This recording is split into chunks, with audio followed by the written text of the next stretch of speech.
So welcome back again.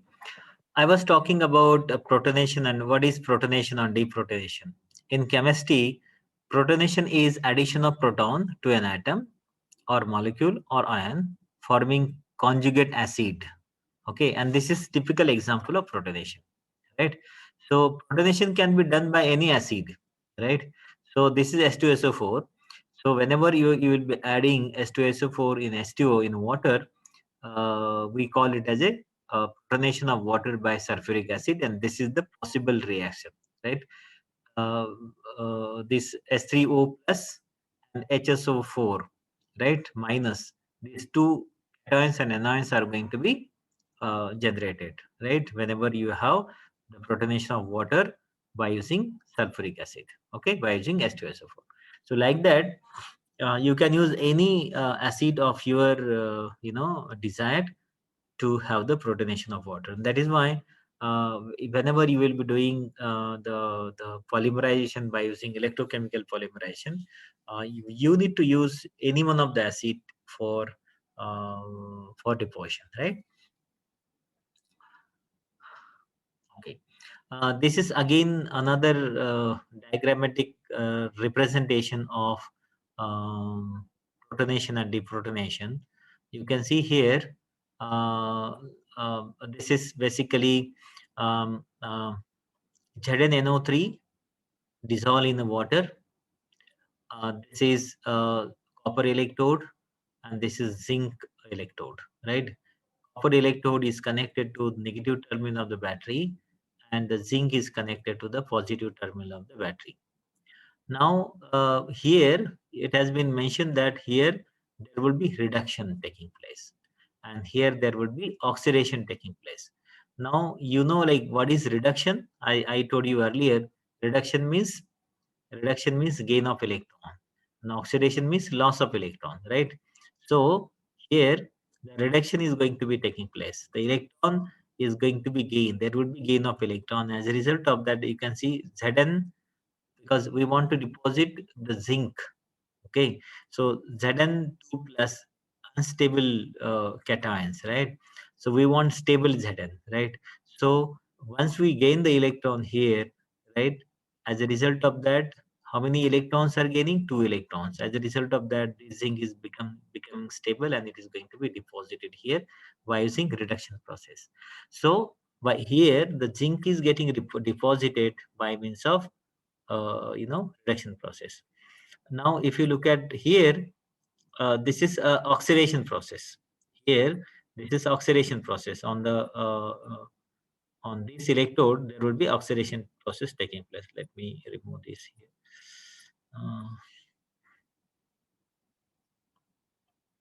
You can see oxidation means loss of electron, right, and reduction means gain of electron.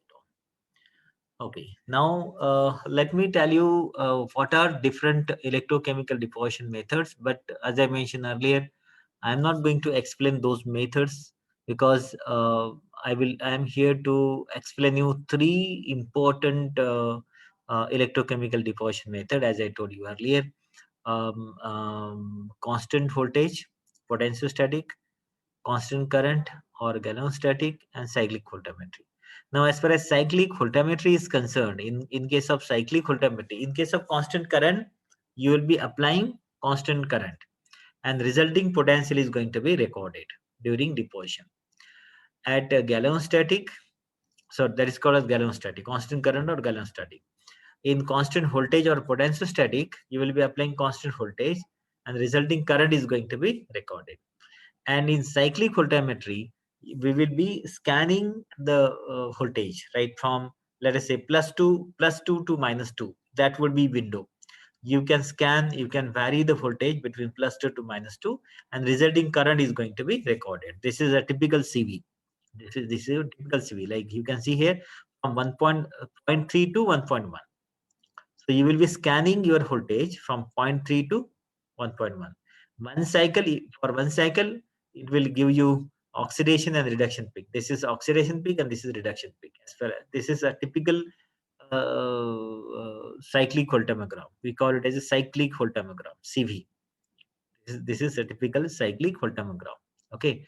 This method is called a cyclic voltammetry method. So what we are doing in cyclic voltammetry method, you will be applying the voltage in the window range, like in this particular window, 0.3 to 1.1, right? And you will be continuously varying that voltage. One cycle, second cycle, third cycle. So 0.3 to 1, and again 1.1 to 0.3, right? So during 0.3 to 1 volt, you can see the oxidation peak, and whenever you will be going back, you will get the reduction peak. So whenever you will be having this kind of photomogram, it means that deposition is going to be taking place. And of course, each material will have different oxidation and reduction peak. So by using taking CV, this is one of the electrochemical characterization also. Like if you are having any material deposited on any substrate, and you don't know what that material is all about, right? So you can quickly do CV and see where the oxidation and reduction peak lies, and then you can refer that with the standard literature. You will come to know that what is the kind of material which you have deposited on that material, right? By comparing the recorded peak with that of the standard peak. Okay, so this is one kind of deposition technique. Like it's like I mean, this can be used to characterize the already deposited material, or you can use this to deposit new material. Now sometime what happens, the number of cycle will decide what should be the thickness of the material. Let us say you have gone through only 5 cycles, the thickness will not be that much more significant. But if you moment you increase the number of cycles, you will be able to get the thicker and thicker film. So if you want to have ultra thin film, it is better to have 1 or 2 cycles, so that the ultra thin film can be deposited. So one of the beauty or advantage of this film is this scanning of the cycle will be a kind of control on the thickness of the film. So if you are having only single scan, single cycle, the thickness would be less. Double, like as you go on increasing the number of cycle, thickness of the film can be increased, and accordingly surface morphology can be modified. So as far as cyclic voltammetry is concerned, there are many different types of cyclic voltammetry, like linear sweep voltammetry, chronopotentiometry, then chronoamperometry, then square wave voltammetry. Now आप अगर देखेंगे तो क्या होगा, यहाँ पर हर technique में बताया गया है कि आप क्या linear sweep voltammetry, right? Linear sweep voltammetry में आप क्या करोगे और क्या मेजर करोगे? लीनियर स्वीप वोल्टामेट्री में हाँ आप जो है करंट आप वेरी करोगे, and then potential you will be measuring, right? This is the measured value, not applied value. आप जब this is measured value, this graph is measured value. Now as far as the chronopotentiometry is concern, आप voltage apply करेंगे and current measure करेंगे, right? Apply क्या आप कर रहे हो यहाँ पर मेंशन नहीं किया गया. This graph is the resultant graph. Like whenever you will be applying, you can see here, it is an electrochemical technique in which a control current, usually constant current, is caused to flow between two electrodes. The potential of one of the electrode is monitored as a function of the time with respect to suitable reference electrode. It means what you will be doing, you will be applying voltage, and the control current is going to be measured. So like this is chronoamperometry, right? This is like in chronoamperometry, you will be applying voltage in step, and current correspondingly current waveform can be recorded. So by doing this, you will be able to control the surface morphology of the film. So there are different techniques: square wave voltammetry, staircase voltammetry. Okay, so these are different techniques which are available with electrochemical technique. But as far as the examination is concerned, as far as very clear cut electrochemical synthesis technique is concerned, there are three main technique which you need to remember. What are those? Electrochemical polymerization of conducting polymer, generally carried out by three different techniques. It's not only conducting polymer. Conducting polymer, I'm giving you example, but any material, right? So what are those three techniques? Constant current or galvanostatic, as I told you earlier. Constant potential or potentiostatic. And third one is potential scanning or cyclic or sweeping method. That is cyclic voltammetry. These are three different methods. Now, as far as potentiostatic deposition method is concerned, a predetermined optimum voltage is applied during synthesis with no control over the resulting current in the system and no control over the polymerization. What does it mean? It means that in potentiostatic, you will be applying constant voltage. You will be applying constant voltage, and the resulting current is going to be measured. So no control over current means current is going to be varied, which is going to be measured while deposition of the film. And in potentiostatic, it is very difficult to control the polymerization, and therefore potentiostatic deposition is rarely used.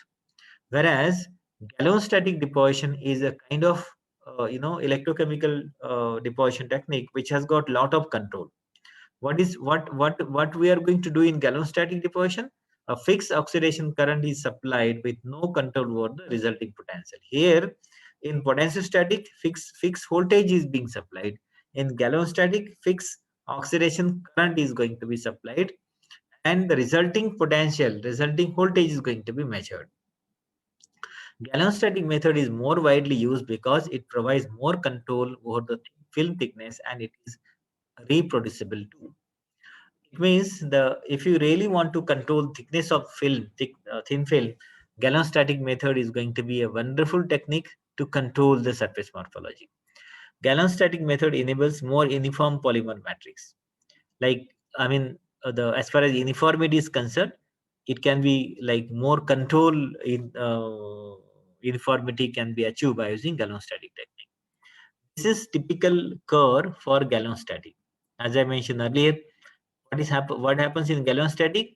We will be applying constant voltage, right? And resulting voltage, sorry, in galvanostatic, we will be applying constant current, and resulting potential is going to be recorded. Resulting potential is going to be recorded. You can see here, this is the oxidation potential. We call it the oxidation potential, right? So once you apply the constant current, you are going to get the change of potential, variation of potential. So this is the nucleation. This particular region is called as nucleation region. So during this particular initial deposition time, nucleation is going to taking place, and then later on, during this plateau, the thickness of the film can be increased. And therefore, if you terminate your reaction here somewhere here, you will end up with a wonderful, you know, thin film. Very, I mean, very uh, highly uniform. I mean, like, of course, if it is very ultra thin, as I told you yesterday, if it is ultra thin, then uniformity would be questionable. And that is why you need to optimize the deposition time. You need to apply the applied current as well, because applied current and deposition time, these are two different parameters which will be in our hand to control the surface morphology of the film which is to be grown on the substrate. Now, what are the factors? So these are the, I mean, I told you about three different techniques which can be used for deposition of material by using electrochemical technique. But what are the factors governing electrochemical deposition? Number one, substrate. आपको जैसे मैंने बताया कि electrochemical technique में क्या क्या है, there are three electrodes. One working electrode, which is called as substrate. Why substrate? Because the material on which the desired material is going to be deposited, or the surface on which the desired material is deposited, is called as substrate. Okay, so substrate is going to play a very important role in case of electrochemical deposition. It should have good conductivity, because as far as electrochemical deposition is concerned, substrate should be highly conducting. So it should have good electrical conductivity, because it is one of the electrode in electrochemical deposition. Good conductivity is beneficial in improving the carrier collection efficiency. Like, whatever the charge carriers which is going to be collected at working electrode, so if it is highly conducting, the collection is going to be good, and you can control the surface morphology. You can end up with the desired surface morphology. If you really want to see the difference of substrate, then you can take like steel, aluminum, and gold and platinum. Or forget about platinum, you can just take steel, silver, and gold. As far as conductivity is concerned, gold has got more conductivity, silver has got little less, and steel has got still further less, right? If the same material, if you try the electrochemical synthesis of any one particular material on these three, you will see that by having similar control parameters, जैसे कि मान लो आप गैल्वेनोस्टैटिक deposition कर रहे हो, तो वहां पर अप्लाइड करंट वही है, कॉन्सेंट्रेशन जो मटेरियल आप यूज करें इलेक्ट्रोलाइट में वही है, then the deposition time is same. Even if all those three parameters are same, if you see the surface morphology would be different on all those three electrodes. Like the electrode which has got the substrate which has got very high electrical conductivity, you will see that the film is going to be more adhesive and it will be more uniform film, because charge carrier collection of the charge carrier is going to be better. Then the thermal expansion coefficient should match with that of electrodiffusion. This is because, strictly speaking, since we are doing this in at room temperature operation, uh, this parameter is not going to play that much important role. But still, mismatch between these two parameters may cause the cracking or peeling of the film. जो film हम deposit करें ना वो निकल जाएंगी. Filling मतलब क्या होगा? After deposition you will be able to see that film is going, adhesivity उसका अच्छा नहीं होगा, निकल जाएगी, right? It should have good mechanical stand. जो सबस्ट्रेट आप यूज करेंगे, it should have good mechanical stand. It should be stable in electrolyte bath. That is very important. मतलब that material should be stable. That is very very very important parameter. It should be smooth. Uneven, porous, void, and other irregularities influence the local current distribution. कि वो अगर smooth नहीं रहा, rough रहा, तो क्या होगा कि लोकल करंट डिस्ट्रीब्यूशन सही नहीं होगा, and as a result of that, you will be, I mean, you are not going to end up with the proper deposition, right? Some other factors governing electrodeposition are bath temperature of the electrolyte, current density, and pH of the solution. These are some other parameters. Structurally and compositionally modulated alloys and compounds can be deposited, which are not possible with other deposition techniques. Like, there are some alloys and compounds which are altogether different. Sometimes, like none of the techniques you will be able to you will be able to use to deposit that material, but electrochemical deposition is going to be a better solution for that. In most of the cases, deposition can be carried out at room temperature, enabling to form a semiconductor junction without interdiffusion. Like this is very very important point, because whenever you are depositing material at room temperature, you will be able to get rid of many problems, right? And this particular problem as far as semiconductor is concerned, interdiffusion, right? In most of the cases, deposition can be carried out at room temperature, enabling to form semiconductor junction without interdiffusion. Because most of the time, if you really want to have the semiconductor junctions, right, interdiffusion is very very needed. Whereas as far as electrochemical deposition is concerned, you don't need interdiffusion. Deposition on complex safe is also possible. Whatever complex safe, क्योंकि आपका जो है electrolyte है ना, तो water medium है, sorry aqueous medium है. सो अगर आपका इलेक्ट्रोड कॉम्प्लेक्स भी है, लाइक इवापोरेशन में, मान लो आप अगर इवापोरेशन टेक्निक यूज कर रहे हो, तो वहां पर क्या होगा? जैसे मान लो this is your chamber and this is your source, right? You are evaporating source, so this is going to be target, right? तो टारगेट में अगर आपका सबस्टेट जहां पर आप डिपॉजिट करना चाहते हैं उसका कॉम्प्लेक्स प्लेनर सबस्टेट है, तो it will be easier for you to deposit. लेकिन वो अगर हेलिकल स्ट्रक्चर है या हलो है, so you will not be able to deposit on inner side. Like halo structure है, मान लो ये इस टाइप का ये है, राइट? हलो है यहाँ पर, तो क्या होगा इवापोरेशन में? अगर मैं यहाँ पर अगर रखता हूँ, तो I will be able to deposit material on the outer surface only, not on inner surface. Whereas in electrochemical deposition, if I dip in electrolyte, I will be able to deposit that material inside, like on outer surface as well as inner surface. So that kind of advantage is there with electrochemical deposition. Toxic gases precursors need not to be used, unlike gas phase method.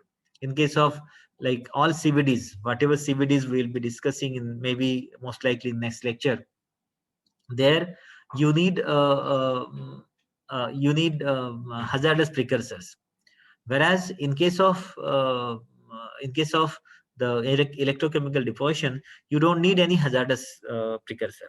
Okay, that is another beauty or another advantage of electrochemical deposition. Moreover, the deposition process can be controlled more accurately and easily, because here electrochemical, because you need only that constant current and voltage source, that is nothing else. Once you have that the equipment experimental setup with you, then with very limited number of control parameters, you will be able to accurately control the overall morphology of the film. This is what I just wanted to tell you about electrochemical deposition. Now, let me tell you some important points about chemical vapor deposition. Now, if you compare electrochemical deposition with that of chemical bath deposition, obviously, as I mentioned earlier, electrochemical will stand little bit higher than chemical, because you have better control. Surface morphology can be controlled. You have many control parameters with you to control the thickness of the materials to be deposited, and many other parameters can be controlled, right? But the one of the disadvantage is going to be, it requires little bit more instrumentation. Like in chemical bath deposition, you don't require any instrument, whereas in electrochemical you need electrochemical workstation, or minimum you need constant current and constant voltage. But if you want to use cyclic voltammetry, because for galvanostatic and potentiostatic, you can use simple constant current and constant voltage source, which will be available in the regular master's laboratory. But if you want to use charge control potentiostatic deposition, because potentiostatic, there are different kind of potentiostatic deposition. Charge control, like whatever the charge which is going to be generated during deposition, if you want to control that, then simple constant and current voltage source is not going to serve the purpose. You need a little sophisticated electrochemical station, which we are having in the laboratory, right? So the cost of those instruments varies from like 5 lakhs to maybe around 20 lakhs. So we do have 3 to 4 electrochemical workstation with us. Those who are working on project, I'm not sure whether they are using that. Maybe whenever you will be coming to the lab, you can do at least one experiment on electrochemical workstation, so that you will be able to understand what is the difference between chemical bath deposition and electrochemical deposition. Now let us come to the chemical vapor deposition. This is another advanced technique, chemical vapor deposition. Now, as far as chemical vapor deposition is concerned, it is the process where the epitaxial layer is grown by chemical reaction between gaseous compound. As I mentioned earlier, this is chemical vapor. That means what you will be doing, the starting material will be chemical, but you are going to vaporize that chemical. So first of all, you will be vaporizing chemical, and then you will be carrying those vapors. You will be carrying those vapors into the reaction chamber, where the pyrolytic reaction is going to be taking place. Okay, so it can be performed at atmospheric pressure or low pressure. If it is at atmospheric pressure, then we call it as a APCVD. So whatever CVD machine which we have in the research laboratory, that is APCVD. And if it is at low pressure, then it's going to be low pressure CVD. Usually vapors are placed on susceptor, which is referred as crucible, in the crystal growing furnace. Because this is about crystal growth, I'm not going to tell you anything about this, but let us go to next slide. You can see this is the schematic of chemical vapor deposition. Now, if you look at this, here, you can see this is the deposition chamber. This is the deposition chamber. Now here, you can have the single zone furnace or double zone furnace, right? Now, why because whatever the CVD machine we have, that is two zone furnace. We have this two zone furnace. One is called sublimation zone, and other is like pyrolytic zone. Pyrolytic zone means like the reaction where the periodic reaction is going to be taking place. Because in case of sublimation, because in our case, our material is not in chemical form, our material is going to be in powder form, right? We kept it at the first furnace, right? And we are heating that substrate, so that that material is going to be vaporized. The material which is there in the powder form, which is going to vaporize. Once the vapors are created, those vapors are going to be transported from this chamber to here, from this place to here, this place, by using some carrier gas. That I'm going to explain later. But let me tell you this another very simple chemical vapor deposition. You can see this is the gas. Depends, like this can be referred as a precursor gas, or it can be a carrier gas as well. This can be precursor gas or carrier gas. Okay. Now let us assume that this is this is your precursor gas. This is a purge panel. This is the purge panel. Okay. So through which the gas is going to be purged. This is mass flow controller. This is mass flow controller. It means your material which is to be deposited in gaseous form. Material which is to be deposited is in gaseous form. Okay. And the flow is going to be controlled by this mass flow controller. And this is gas inlet. Okay. Now once this is single zone temperature, furnace. Once this gas is entered into this reaction chamber at elevated temperature, the pyrolytic reaction is going to be taking place at elevated temperature. Let us say, for example, this is a particular gas which requires, let us say, 300 degree or 400 degree or 500 degree temperature.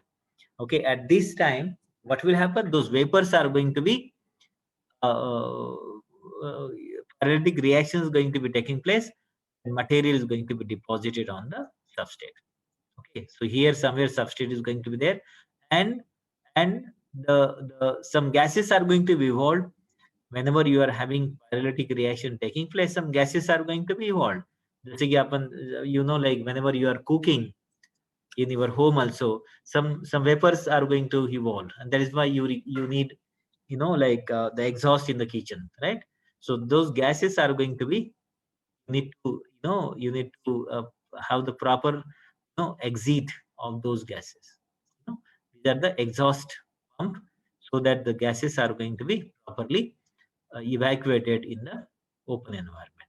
So this is a typical chemical vapor deposition system. But I'm going to tell you, I'm going to show you more advanced chemical vapor deposition system which we are using. This is the mechanism.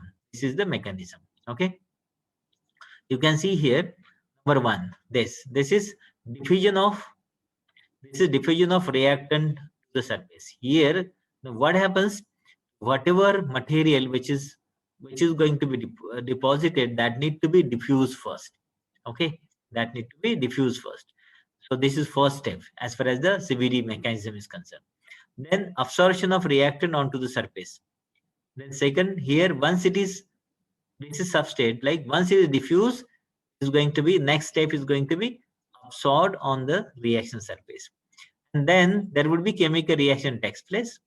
First step is going to be chemical reaction, and fourth is desorption of gas byproduct. There will be some byproduct. Okay, and five is out diffusion of byproduct gases. So whatever byproducts are there, those gases are going to be, we need to make it sure that those gases are going to be properly vented out, right? So this is how the CVD mechanism is going to be. Now, as far as the CVD sources and substrates are concerned, what are the sources? Gases, as I mentioned earlier, volatile liquids, sublimable solids, or it could be combination of both.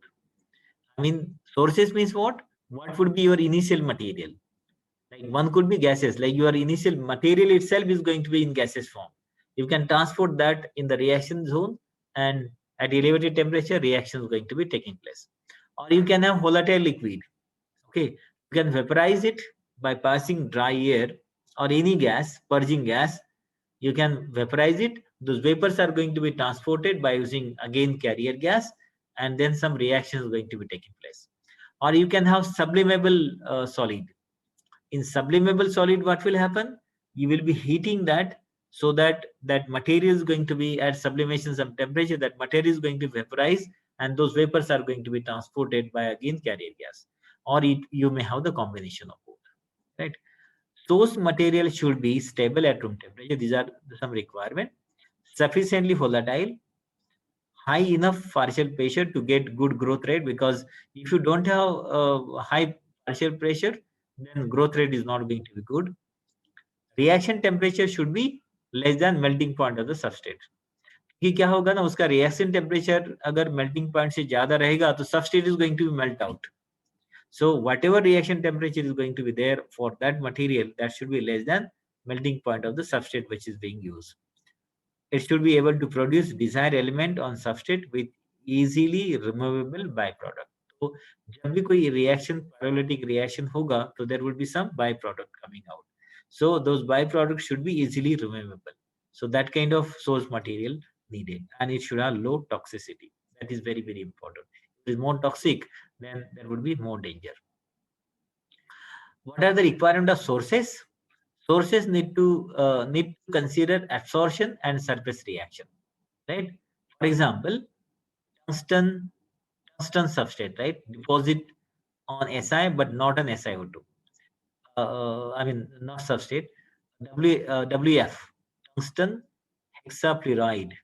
If you want to deposit tungsten hexafluoride, this can be deposited on Si but cannot be on SiO2. आपको पता होना चाहिए कि कौन सा material कहाँ पर deposit हो सकता है. तो आपको पता होना चाहिए कि what material you want to deposit, and accordingly what should be substrate. जैसे कि यहाँ पर टिपिकल एग्जांपल दिया गया कि tungsten hexafluoride cannot be deposited on SiO2, it can be deposited on Si. So accordingly substrate need to be chosen. In CVD, growth of the film depends on many parameters. Some of the parameters are transport of gas to the surface. जो gases form है, how it is going to be transported to the surface, number one. Absorption of gas on the substrate, on the substrate. वो gas जो है उसका absorption कैसा है, right? Reaction rate of the substrate, reaction rate on the surface. Then transport of products away from the substrate, like whatever byproduct is there, how that is going to be transported from away from the substrate. So these are some of the important points which will decide the growth of the film and the uniformity and surface morphology as far as the CVD is concerned. As far as CVD is concerned, as I told you earlier, there are different types of CVD. Atmospheric pressure CVD, we call it as APCVD. Low pressure CVD, it is LPCVD. MOCVD, metal organic chemical vapor deposition. Then PECVD, plasma enhanced CVD, and this atomic layer CVD. Okay, we call it as ALD, atomic layer deposition. Okay, so these are different types of CVD which we are having. We are going to discuss APCVD, atmospheric pressure CVD, designed by our group long back. This is the, you must have seen this in our lab, right? Now, for some reason, this CVD, the furnace is not working as in today, but this entire designing has been carried out by our student in the year 2007-8. My research scholar during those days, the Dr. Kunal Datta, who is working now in Rusa Center now. Now, let me tell you, this is the schematic of that machine, a CVD machine. You can see here, the furnace is two-zone furnace, right? This is sublimation zone and this is the reaction zone, right? So the material which is from, this is the sublimable material, right? So which is always in powder form. So what we have to do whenever you are switching the power, first of all, there are two gases. One is the inert gas, another is hydrogen. Hydrogen is a kind of pyrolytic we need, because whatever pyrolytic reaction which is going to be taking place, we need hydrogen. Otherwise, that reaction is not going to take place. Okay. So hydrogen, आपको पता है कि hydrogen is very dangerous, right? थोड़ा भी अगर air का component अगर वहां पर रहता है, there could be blast, and therefore there to end facet, इसको both अच्छी तरीके से आपको बंद करना पड़ेगा, otherwise by chance if you can have some air bubble inside, there would be huge blast because you are using hydrogen at elevated temperature. Hydrogen at room temperature is also going to be dangerous, but at elevated temperature is going to be highly dangerous. So in order to avoid the accident, first of all, argon need to be purged so that all oxygen can be removed. Then you can purge hydrogen. Okay, so then what is the role of this hydrogen? Role of hydrogen is going to to initiate the pyrolytic reaction. Argon is going to be for making the environment inert and transporting these vapors from this place to this place. Whenever you will be switch on this furnace, first of all, this material is going to vaporize. Then these vapors are going to be transported here by using this argon. And in presence of hydrogen, pyrolytic reaction is going to be taking place and material is going to be deposited here. Byproduct are going to be went in the open environment, but if you could bubble it in the water, if those the vapors are hazardous, you can minimize the hazardous. If I mean the impact of this hazardous can be nature of the hazardous nature can be minimized. Impact can be minimized by bubbling through the water. So let me start. You can see here. You can see here. Okay, this is argon. This is hydrogen. Argon is for, first of all, what we have to do? First of all, you have to purge argon so that this inert environment can be created. Then you can purge hydrogen. And then you can increase the temperature of this furnace. You can see here, these vapors are going to be generated and those vapor will be transported here and will be deposited here. Okay, I will show you once again. You can see this is the sublimation material. Okay, we can call it as a sublimation zone. यहाँ पर क्या होगा, उसमें जैसे मैंने बताया कि सबसे पहले क्या करना पड़ेगा, ऑर्गन आपको पर्ज करना पड़ेगा so that air can be evacuated. Then hydrogen, so continuous flow of hydrogen और ऑर्गन यहाँ पर चलेगा. Then I will be increasing temperature. यहाँ पर जो ये है, you can see here, ये sublimation होगा, यहाँ पर vapors आएंगे and those vapors are going to be, you can see, deposited here by transporting. So this is how the chemical vapor deposition is going to be taking place. The deposition of film by chemical vapor deposition, and you can have the coating, wonderful coating. Okay, so today I'm going to stop here because almost time is we have come to the end of our scheduled session, and after 1 minute this is going to be terminated, and then you can join again by using same link for question answer session. Thank you very much.